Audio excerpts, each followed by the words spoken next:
tentreming bebrayan urip sing prasaja. Lah niki lho Mas. Wah, tembang biyen ku ngelekke kok. Mawa pitutur. Mawa pitutur. Nggih, jan. Ora kaya lagu saiki. Nggih. Lagune begenggek lho. Napa? Larise lho. Sampeyan ora ngerti to? Napa lagu begenggek? Ya, sik. Yen liwat aku kelingan titikane Mas. Nah. Yen liwat aku kelingan. Terus gubuk kae biyen tak goleren. Terus nek cagak kebak tulisan warna abang tondo isih prawan. Lho demenan nang gubuk lho. Ning jane niku lagu pelecehan pasti. Lah nggih. Lah wong wedok lho kok digawa ning gubuk ya gelem. Lah iya. Wong lanange ya ora sembodo lho, Pak. Lah iya ora sembodo. Wong lanang kaya kula ngeten niku. Nyapa digawa ning gubuk? Nah, paling ora ning hotel 57. Lho kok 57? Kasure suket bantale watu. Tapi ya padha ae. Padha piye? Padha piye, Gong? Paling ora ki aku. Lah, iya tak lucu. Paling ora ya aku. Piye, tak kowe mau gawe ning ndi? Tak gawe ning pengadilan. Loh, sik. Lho bener nak. Bener, ning pengadilan agama. Aja. Wah lagi rabi kok. Luar biasa. Luar biasa. Kecamatan pundi niki wau? Dalam Kecamatan Sidoarjo. Sidoarjo ini bentuk kekompakan harmonisasi Korpri kalah ke Kominfo. Luar biasa. Niki sebagai warna yang terbaik. Korpri Korp Pegawai Republik Indonesia. Luar biasa, Kominfo mengasih tahu informasi pemerintahan. Lah, sakniki ngeten niki Korpri iki nek kaya kowe apa? Korpri cara kowe tak tekoki ya iso. Lho, lah kowe arep tekok cara apa jajal, Bang? Cara mono ki bedane Korpri lanang karo Korpri wedok ki apa nunggono? Korpri baru kop Pegawai Republik Indonesia. Bedane Korpri lanang karo Korpri wedok. Nek Korpri lanang wis seragame ya dhuwur batik Korpri. Dhuwur batik Korpri. Nah, kathoke biru. Nah, ngono lho. Ya nek wedok lho ya padha. Ya pokoke atasane Korpri batik, isor ya biru. Utawa rono. Lah kok iso? Kok iso? Wis tanggung jawab lho, tanggung jawab lho. Nek Korpri lanang ki ya ngono kuwi ya padha. Kene batike ya Korpri, isore ya biru. Ya ora iso. Kok iso? Nek Korpri lanang ki batike Korpri. Nah, kae batik kae. Ya. Sing isor kathoke biru. Lah nek Korpri wedok? Nek Korpri wedok kuwi batike Korpri kae. Ya. Sing isor bebas. Mbok ijo, mbok apa wis terserah. Kowe iki piye ta? Ngomong iki sik baleni. Lha piye? Ngene lho, nek Korpri lanang, iki mau kan wis enek kene. Batik Korpri. Mesti kathoke kuwi biru. Lah kok iso beda? Nek Korpri wedok piye lah ngomong? Nek klambine batike iki Korpri wedok. Isore bebas kathoke. Susu kathoke lho. Lah piye? Yo biru. Yo bebas to. Lho, kok iso lho? Lah wong dalamane yo bebas karo kanggo. Pengetan Sasere ibu-ibu. Sasere ibu-ibu. Maklum Pak lagi lek ku ngomong itu. Luar biasa. Luar biasa. Ora usah dibedake Korpri lanang karo Korpri wedok. Yang penting gayung bersambut. Niki tetep melayani masyarakat. Nggih. Sing lewat nopo mawon Bersatu berdaulat bersama. Mewujudkan Indonesia maju. Niku semboyanipun, Mas. Terus leres sing ngendikake wau. Nggih. Rasane iki aplikasi teng HP niku maneka warna. Nggih. Media sosial menyiarkan sing kira-kira berita HO rasa di anu Pak. Nggih. HO iki piye? Sing HO kalau Sing ora kena dipercaya kuwi ora berita HO to Pak. Oh, hoak. wah Hoak kok HO. Niku ampun sah dipercaya. Sing Nggih. leres ngendikake durung karuan bener sing kene, durung karuan salah sing kono. Lah nggih. Sing penting awake dhewe darmane awake dhewe nek dadi seniman ya jadilah Seniman yang baik. Sing dadi pegawai negeri ya jadilah Pegawai negeri yang baik. menurut kapasitasnya dan juga tugasnya. Kamangka sejarah kuwi mau bakal ngukir. Kuwi kepengin diukir ana watu apa pengin diukir marang lemah. Nah, Tegese yen diukir ana lemah kuwi gampang ilange. nggih. Ning nek diukir ana watu bakal lestari. Oh nggih. Nah, ngoten selawase. Nggih. Nah, dadi wong urip kuwi kepengin diukir ana watu apa ana lemah. Lah kuwi. Nek diukir ana watu mesti ditinggali anak putu mesti ngeling-eling. Ya iso maca. Nah, opo Lakone mbahku mbiyen iki dadi pegawe, dadi ASN, dadi ya kuwi mau korfri, kuwi mau ngene. Lah kuwi contoh yang terbaik. yang terbaik. Nah, kuwi. ngono Nah kok. kelingan niku mesti ora bakal neko-neko. ora bakal aneh-aneh.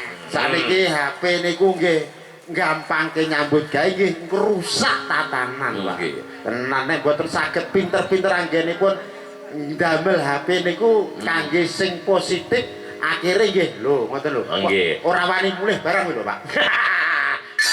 Mula menila niku lah nggih. Mulane kudu eling lawan waspada. Eling. Lawan waspada. Eling lamun to awake dhewe iki duwe tanggung jawab. Tanggung jawab tumrape Gusti Allah, tanggung jawab tumrape bebrayan, tanggung jawab tumrape ya kuwi mau keluarga. Nek kowe apa? Eling lan waspada. Lah Eling. Lah ya eling.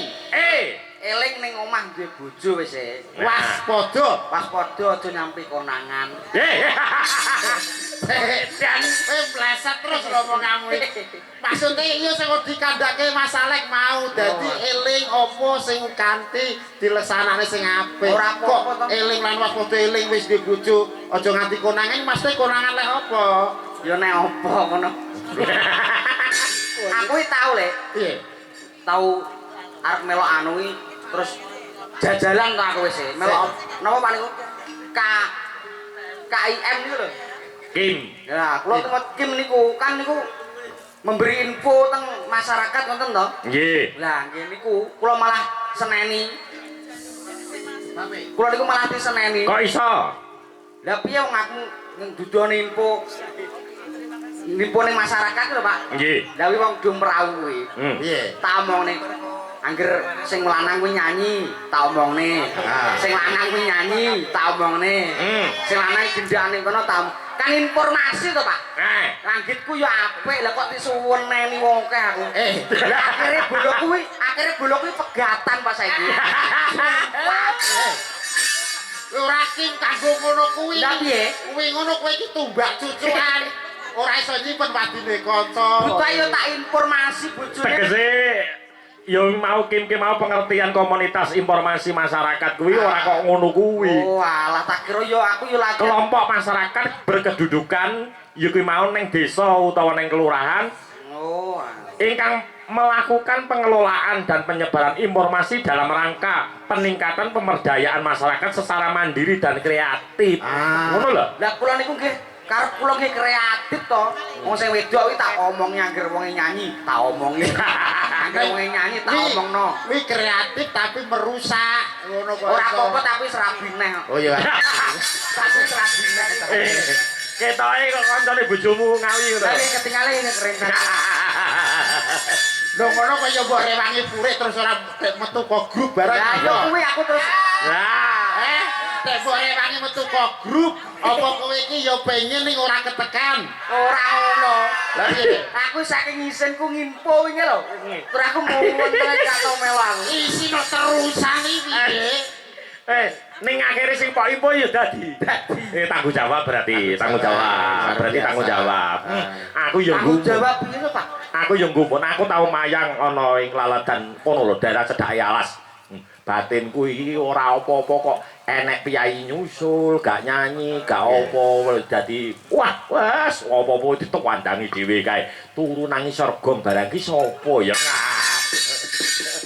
niku piantone nggih enten mboten enek ning ora tak duduke kok aku ora nyebut inisial kok tak bahaya paling anu rasa disebut inisial Pak nggih nah tapi somo Pak somo ki Senin lho malah genah ya mboten anu ngomong kanca niku mboten enten anune mboten enten sae lelakone wong manungsa ning donya niku ra ampun digaris karo sing dhuwur Pak tenan iki karek awake dhewe iki iso ngadepi kahanan apa ora nah nek semua akeh garisane ora ngono lho aku kok kelincipen sampean ki priye sing dhuwur ki sing kok karepe sapa Gusti Allah lho Pak pangeran lah kok kowe engkeke gawean Gusti Allah kon garis kuwi lho kelancangan syukur maksudnya ngene piye apa yang jadi kehendaknya Tuhan gitu Pak kehendaknya Tuhan Ngapa? kepada umatnya bahwasanya kita sudah ditakdirkan seperti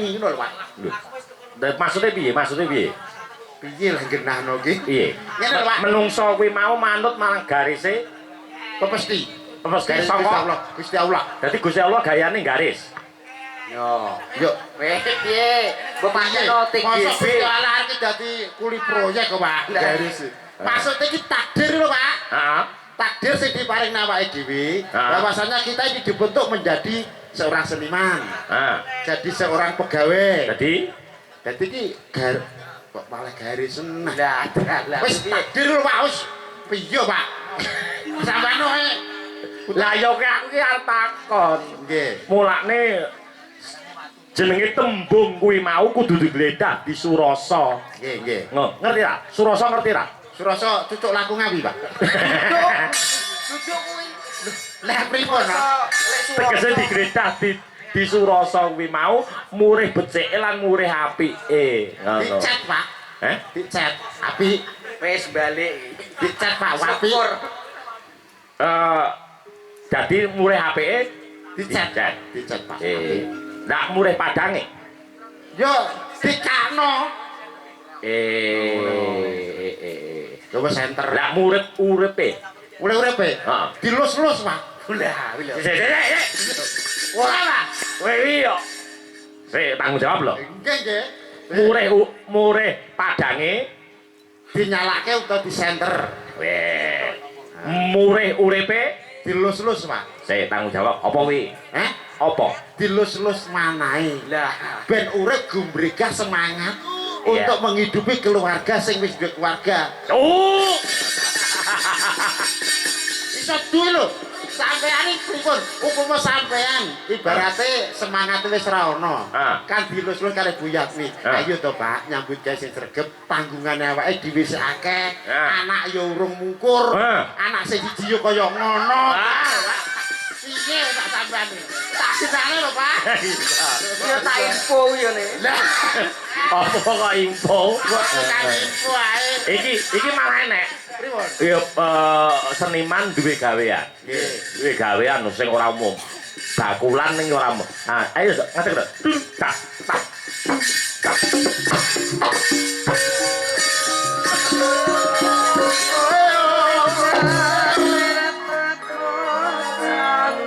gini wong ayu sesandingan cakapan kelawan pun kakang wong ayu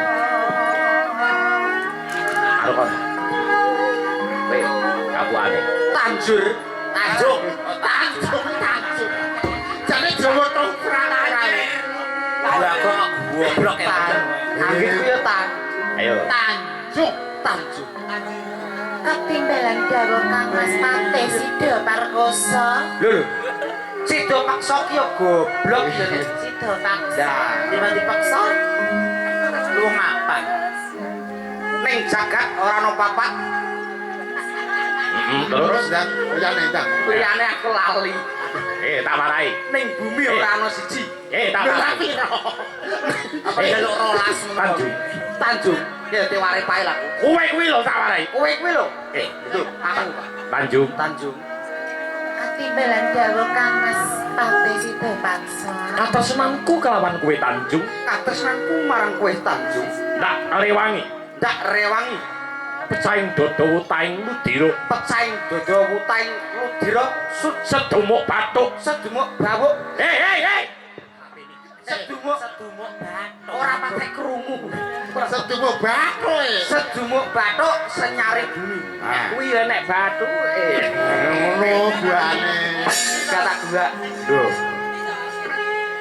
Ini apa sing dadi susahing penggalihmu wong iki? Penggalihmu wong iki. Kang Mas. Dikade. Tanjung kapan panjenengan kok Kang Mas? Tanjung kaya nuntun wong picek. Nek mau nuntun ki lho, Pi. Aku malah kaya kethek. Nah. Mbak Inces, Halo. ajeng tindak pundi? Lha ajeng belehne wedhus niki lho Mas.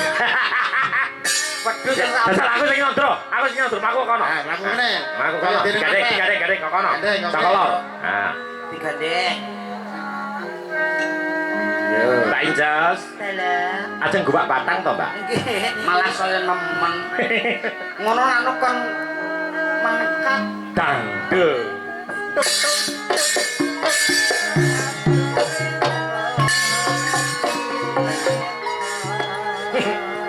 Piye? Nggih, kata-katane lho. Niki wau bakulan napa? Nah, Bakulan napa, Dek? ya teng tekoki kowe iki jare duwe bakulan iki bakulan apa? Iki bakul apa?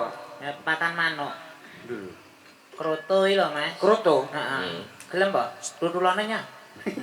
Lho piye to? Maksude piye? Kok iso pakan manuk kroto iki piye? Lah saiki pakan manuk ki apa nek? Yo kroto kuwi. Kenano blek piye blek. Kowe dagang manuk. Dagang kroto, dagang manuk. Heeh. Oh iya, kowe kroto. kroto. Lah, Kuwi kroto kuwi asale saka apa? kotelo. Lho, kaya gethuk ae kok kotelo. Maksude kroto, mbok dol. Lah wi terus piye? Tinggi apa? Dienggo apa? Ya tinggal golek duit to, Mas. Lho, kok iki? Iya digolek dhuwit ki nek wong tuku mesti. Lah kuwi Lah kuwi arek kanggo apa kroto kuwi lho. Kroto kuwi lho. Kanggone kuwi lho. Pakan manuk. Manuke sapa? Manukku dhewe. Lho, oke. Wong ati ndek manuk. Iya lah. Iya lah. Iya iya. Ndek manuk ya apa bingung manuk ya to? Iya iya. Wong dhewe yo duwe. Manuk piye? Manuk buke. Mbok pek piye ben ngepang gonanmu? Kaya ilat kadal ngepang yo. PHP Kaya kaya. Ayo. Ning di kok ayo gitu. Yo yo kuwi lho kowe jare Pramen Sri Tanjung karo Sida Rekoso. wis bar kaset. Terus Tobonge remuk. Mosok gak nganggo dipateni yo. Ora wis ora mati. Nasri Tanjung ora gelem. Ora gelem. Ngono, ngeblak piyayi Ponorogo. Piye? Nah, Suminten. Suminten. Lah, iki dapukane kana Suminten. Ah, dapukane Suminten. Lah sing sijine kowe karo blekok moncorot kuwi. Bagong. Ah, kuwi Bagong wis.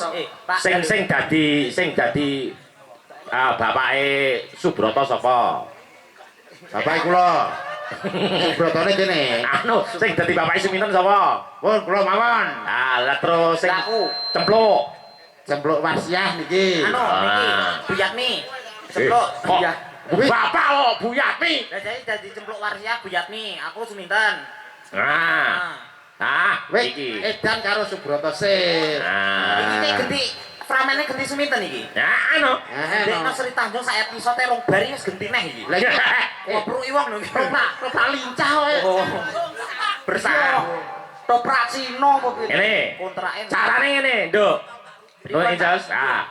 Kowe nembung karo bapakmu yen pengen dirabekne kowe iki dadi ya kuwi mau dadi Suminten. Suminten. Nggih. Pengen dirabeke kelawan Subroto. Subroto, kowe minggir sik iki. Yo. Iki adegane aku karo pakku. Heeh. Lah aku metu ya apa? Yo kusik to kaya kemeton ya. Bapak, Piye, Nduk? Ora ndlomo. Ora ndelomokane. aku pengen kawin. Ya bener. Lah ki ta? Yo, kawin ki nikah Heeh. rabi. Hmm. Terus Aku wis duwe Pandangan, Pak. Sing dadi senenganmu, sing dadi gantilane atimu kuwi sapa? Mas Broto, Pak. Sing Broto? Sing piantune bagus, gede dhuwur, brewokan kaya wong Bangladesh kuwi lho, Pak. Den Mase Broto. Nggih. Kowe Aku pengen kawin karo kuwi. Oh, sik kawine keri, sing penting ditembung dhisik. Gelem apa ora Subroto? Bapak gelem nembung nggih? Tak tembungke, Nduk. Nek kowe tenan tresno ya. Tenan tresno aku wis soalnya aku mendung iki wis kembu. Ya wis kene. Subroto tak temonane. Broto. Tembung tenan ya, Pak. Mas Broto. Broto. Ora wis aku. Broto. Kowe kita Broto metu. Tak kira jengko. Musik. Brotone budhek. Den Mas Broto. Bisa, Yai. Lho, Kuwi lakon Sri Wuling tak buat Lali. iso Yai. Lali aku kelingan pentul ya. Lah iya. wonten penimbangan dawuh. Paman Suramenggala. Paman Suramenggala. Katimbalan dawuh paman. Iki ngene. Iki aku ditangisi anakku si Cempluk. Kowe dadi bojone ya. Loh. Kok ngono? Anakmu iki Suminta. Iya. Kok cempluk-cempluk. Kok iso cemplung? Gelem apa ora? Aku iki paman. Heeh. Mbok rabekno saiki. Iya. Karo Suminten. Karo Suminten. Gelem apa ora? Aku wis duwe bojo. Lho, Sing jenenge Cempluk Warsiah. ning kowe kudu gelem rabi karo anakku. Aku wis duwe bojo. Wasa kowe ora gelem? Ora gelem. Gelem ora? Ora gelem. Gelem ora? Bojoku Nduk. Pinten? Enten aja dadi atimu ya. Nek apa sih, Pak? Jare aku Den Mas Broto ora gelem dadi bojomu. Lah sebabe apa? Sebabe kono wis duwe pacangan.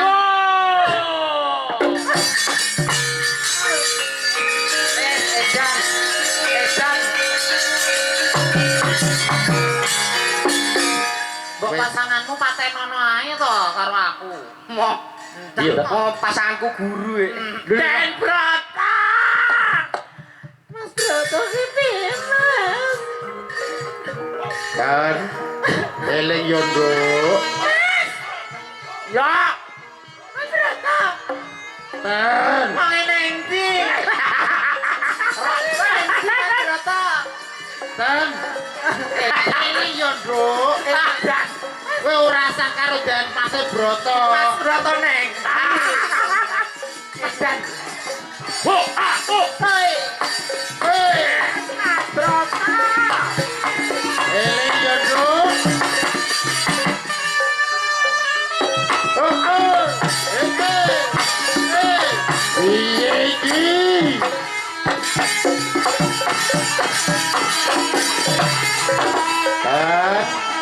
Eling ten.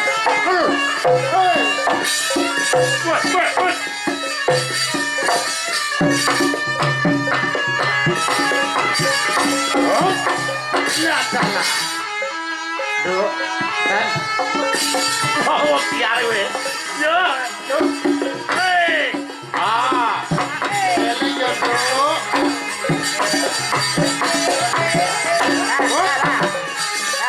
Oh, arep jungkir. Ya, dikene sik. Dugen taken. Kene tak tambani kene. Mas Broto. Tenan kita. Mas. Tambani lho. Hei. Dondomono katokku, Mas. Tambani mari. Lah kok bedak tenan ora. Alah ya mari ya. Ora ikut yo owo kaya. Lho, pirai to? Rai. Lho sing malah dadi. Lho, malah dadi. Malah dadi. Lho. Brotone malah dadi. Lho.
Tambani meh.